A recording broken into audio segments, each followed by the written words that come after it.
So this is our second object of note, and it's clearly a little different. This is the fossil remains of a tooth belonging to Deltadromeus agilis.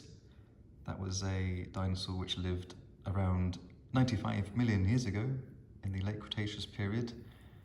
It's a predatory dinosaur, as you can probably tell by the shape of this tooth. If you look on the inside there, you can see a bit of the serrated edge, which would have been for cutting through flesh. It's quite a nice little specimen. It was dug up in Morocco, in the Chem beds, which is a very productive area for fossils.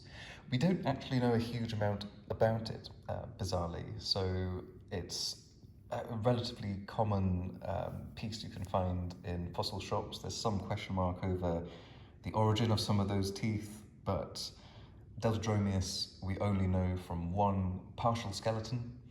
So it was discovered in '95 by someone called Gabriel Leon, and later described by Paul Sereno.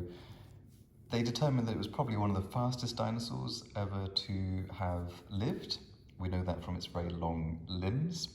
We also know that it probably lived alongside creatures like Spinosaurus, which had a tooth like this. So this is a slightly battered example of a Spinosaurus tooth.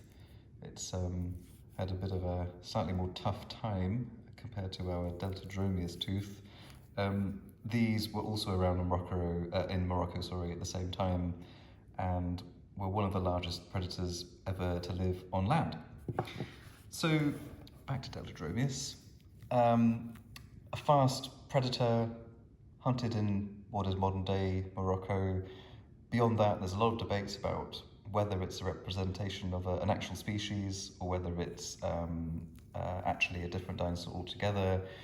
So more to understand probably, but we are in the golden age of dinosaur discovery, as paleontologists keep telling us. So with one new species being found every week, it might just be a matter of time before we find out a little bit more about this dinosaur.